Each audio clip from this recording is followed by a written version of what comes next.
Hey guys, it's Naya and welcome back to my channel. In today's video, I wanted to go over some assumptions that people might have of me or anyone else that have gone through something similar. The reason why I wanted to make a video about this is because I wanted to not just shine light on the journey after infant loss, but also to share some awareness about what we are going through after losing a child. Not only am I going to go over some assumptions that people may have of parents who are going through infant loss, but also I wanted to share some valuable life lessons that I have learned so far, even though it's been 9 months. The first assumption that I want to go over is, as time passes, I should be okay now. And if you've watched any of my other videos, then you know that I'm gonna say this over and over again, but the more time that passes, the worse I feel. The reason being is because the more time that passes, the longer it's been since I was able to physically hold my child. And I think that's like a really hard concept for people to grasp. You can try to like put yourself in someone's situation and feel sad for someone that is going through losing their child, but until you're actually walking that journey, then it's really honestly impossible to know what we are going through. But the best way to put it is, if you're sitting here empathizing for someone that is currently on this journey, like myself, then you probably hurt for them and you're probably thinking, oh my gosh, like I can't imagine what she's going through. I can't even imagine losing my child, no matter what age. The thing is that it is so incredibly unfortunate for any parent to go through losing their child. Their child can be 45 years old. Their child can be 16 years old. Their child can be a stillborn baby. In each different stage of life, a parent should never have to plan their child's funeral. A parent should never have to bury their own child. Unfortunately, it's not just me that have lost a child. There are so many moms. You can literally go through each of my videos and just scroll through the comments and see. So with that being said, as time passes, I am not okay, and I am probably never going to be okay, because who is really going to be okay with losing their baby? Carson is going to be 16 in heaven one day, 21 in heaven one day, and it's going to be hard every single year. So I wanted to emphasize that no matter how long time passes, it doesn't get easier. It's just gonna hurt just like it happened yesterday, because I'm not gonna grow old and see where Carson goes in life. I'm not gonna be able to spend the holidays with him and his sisters all together. There's always gonna be an empty seat that's dedicated for Carson. If you guys follow me on Instagram, then you know that I post a lot about my life on there. I wouldn't even say a lot, because everything you see on social media is just like a tidbit of someone's life.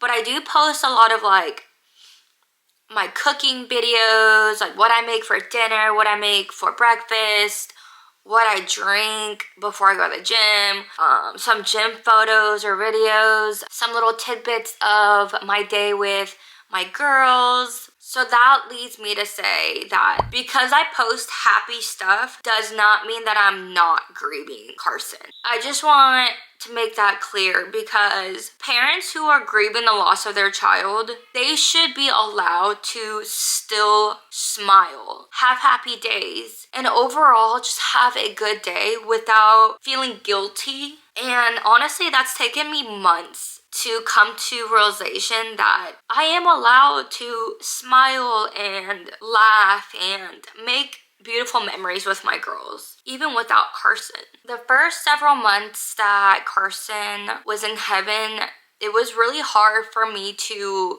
understand the fact that Carson would want to see his mom happy. And for me to sit here and be able to be the most present mom that I can be for his sisters. And that was honestly really hard for me to accept, because I'm just like, I don't want to be happy. I don't want to be here. I shouldn't be living life without him, because it's not fair. Like, why did he have to leave and why am I here? And I think it's just like a lot of like guilt that I felt that I held my son dead in my arms and I'm sitting here alive, and why should I be happy? Why should I be allowed to do things that bring me joy? And having Emmy and Kenny here has been such a saving grace for me, because if they weren't here, then I feel like I would have nothing to really push me to be more present each day, to really work on myself, to be the best mom, push through the grief, and honestly grow from this journey. Because without Emmy and Kenny, I'd probably be in bed every single day, all day long, because I would not have any little tiny babies to take care of. They're not tiny babies, but they're still toddlers, and toddlers are extra needy. The other assumption that I wanted to go over was we shouldn't always have to be talking about our deceased child. Just because I'm not posting about Carson on my stories every day, or just because I'm not talking about him or bringing him up, does not mean that I'm not thinking about him, because I promise you that is not the case. And like I said earlier, everything I post on social media or even on here on YouTube, it's just a tidbit of my life. All day, every day, from the moment I wake up to the moment I go to sleep, my brain is just constantly thinking about Carson. It's literally like I wake up, Carson, then breakfast, Carson. Let me get the girls ready for the gym, Carson. Let me get dressed, Carson. It's just non-freaking stop. And the reason being is because he's not here. So I'm like wondering like, what would he be doing right now? What would he look like? Those are like some of the questions that just goes through my head every single day. And there's never really like an answer to the questions. It's just like questions that pop up about Carson. Sometimes too, I just feel like I don't talk about him to avoid my feelings and my grief. Honestly, I don't know if that's even like a healthy thing. Like, if me ignoring my problems and my grief is something I should be doing, or if I should be doing something a lot healthier than that. But I feel like when I come on here and talk to you guys about Carson, that's my therapy. The reason why it's my therapy is because I get to talk to you guys about my beautiful son that's no longer here without judgment. And I get to be on here to help anyone else that is going through this journey and to let them know that they're not alone. Grief is seriously so paralyzing. When I'm so focused on my loss, when I'm so focused on Carson not being here, I literally cannot do anything. I can't get through the day. I cannot get everything done that I need to, and that's just not feasible. I do photography locally here, and sometimes you have to put your grief on the back burner, especially when you're working. And especially in my field where I am photographing newborns and photographing little baby boys that were Carson's age when he passed away. And instead of being hurt by it and kind of being like, oh, like, sorry, I can't take you as a client because your son is the same age as my son that passed away. For me, that is not the way to go about life. Instead, I try to use that experience as a way to grow personally, because I'm like, okay, I can do this. Like, I get to see a sweet little baby boy that was literally the size of Carson and just feel so much love and joy instead of having such a negative perspective about taking clients that have a baby that was Carson's age. When I'm not doing well, I'm not doing well. And that's okay. There are days where I'm just not okay. And I'm not gonna lie, after Carson's birthday, it brought up really, really hard feelings that day. Feelings that I felt the day that he passed away. These were feelings that put me in a really dark place, and it was also just feelings that made me feel hopeless, and I don't like feeling hopeless at all.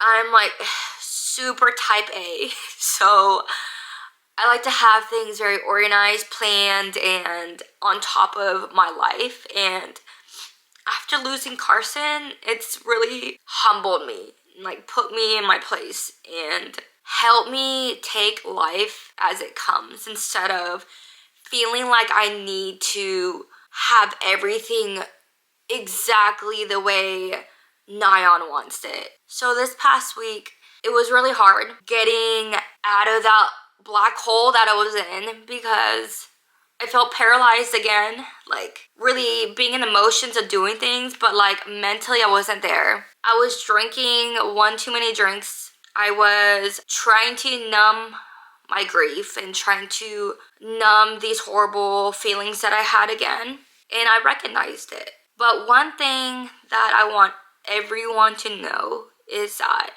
my girls are so well taken care of.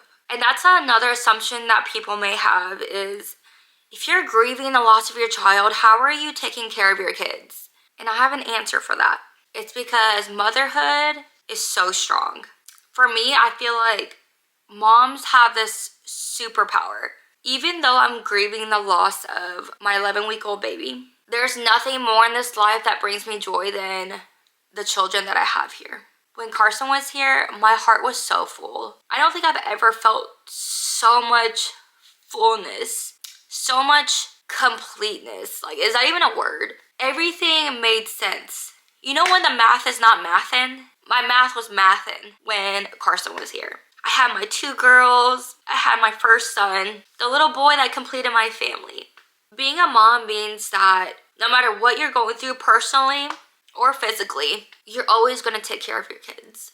That is a good mom. A good mom is a mom that puts all their pain aside to raise their babies. And I'm never going to be able to thank Emmy and Kenny for honestly saving my life. There are days where it's harder than others. And those days, I yell a little bit. I'm a little bit more stern. And I pray that Emmy and Kenny forgives me for days that aren't as good as other days. And that's one thing that I work on every single day is being able to raise the girls the best that I can while I'm grieving the loss of Carson. I've had some people reach out to me and share their stories about how they lost their brother or their sister and they saw how it affected their mom. Some of them were too young to know how their mom was beforehand, like before losing their brother or sister. And then some of them could see the difference before and after they lost their child. And my goal is to really just try not to let my grief affect my parenting. And if it does affect my parenting, I want it to affect it in a positive way. I want to give my girls more love, more patience, more understanding. Qualities that I feel like will nurture my relationship with my girls for the rest of my life. Versus being stagnant, being paralyzed, and being a zombie because of grief. The last assumption that I want to go over is us moms who have lost a child, whoever we were before this, we will never be that. Weeks, months, years will go by and I will never be the same Nyan that I was in January 2023 or April 1st of 2023. When you hold your child lifeless, you can't come back from that. Your life will never be the same. And you as a person will never be the same. Grief has a way of really changing you. And it's not even grief, it's what literally happened to you. Losing my baby boy has forever changed me. I'm not the same person. I cannot, for the life of me, stay on top of my text messages. You know, like the number that like pops up on your text messages, like how many texts you have or how many emails you have? I can't keep up anymore. That used to drive me nuts. Like, I used to always have to have like no notification like pop up on my apps. I don't know why, but again, type A. Now I have like 100 text messages and I try to like get myself together and I'm like, okay, tonight is a night I'm gonna tackle these texts and I get to like 2 and then I like wake up with 10 more. I'm like, no. After losing Carson, I feel ancient. I turned 30 the year that Carson passed away, like 2 months after. I'll be turning 31 this year, but feeling like I'm 110 years old. You have a whole different outlook on life, and it's crazy. In this video, I wanted to go over some very valuable life lessons that I've learned after losing Carson. Your time is so valuable. After Carson passed away last year, it was a very busy season for photographers, like during the fall, getting their Christmas photos done early enough so that they can, so that everyone can send out their Christmas cards. I overbooked myself, was neglecting myself, working too much, trying to forget about my grief, tirelessly running around with my head chopped off, literally.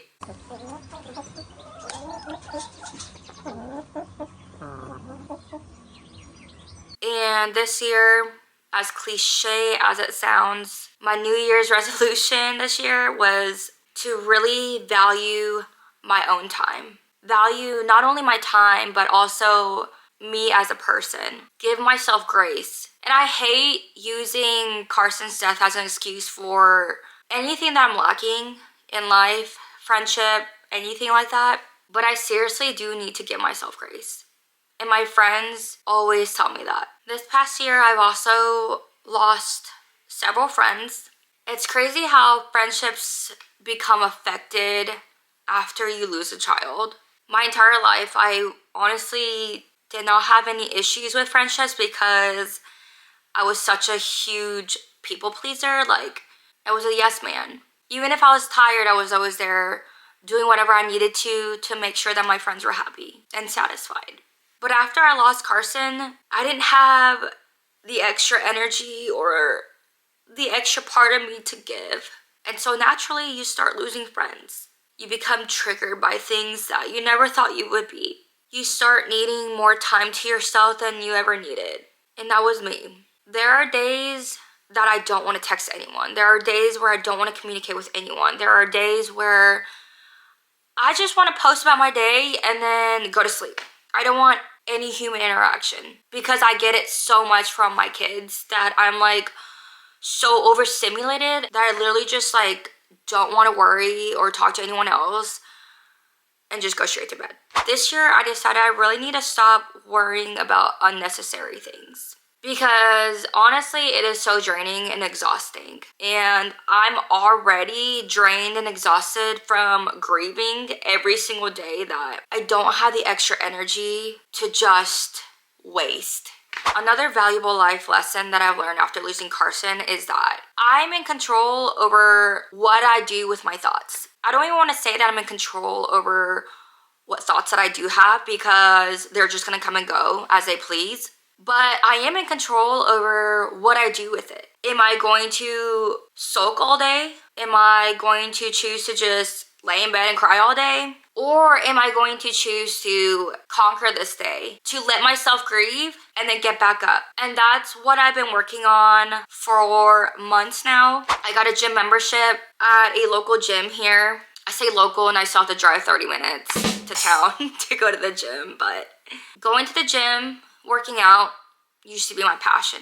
I say used to because I used to compete in bodybuilding before I had kids. And getting this membership and going to the gym and being around other people have really helped me heal in ways that I never thought that it would. Initially, I was really scared and nervous because social anxiety, and I was so used to working out in my garage. Like I would just literally step outside and work out because we have all of our gym equipment. But I knew that leaving the house and going out of my comfort zone was something that I needed to do. Lastly, I wanted to share that nobody's opinions of you matters but your own kids. Because 30 years from now, I want to have the greatest relationship with my girls. So how I parent, how I treat them, how I talk to them, how I am as a mother to them matters more than anything else in this world. Because the kids that I do have alive right now, they are my top priority. What people say about me, what this person thinks about me, It doesn't matter. What matters is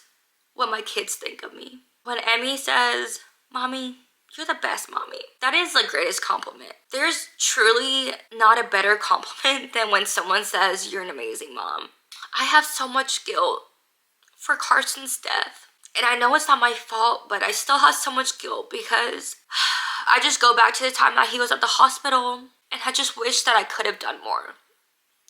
I wish that I could have advocated for him more. And I think I will always have guilt for the rest of my life, knowing that I should have done more. Well, I'm glad that I held it better than I did most videos. And of course, this video, I bring a wad of toilet paper just in case, and I didn't need it. So we're making some sort of progress. I'll see you guys next time.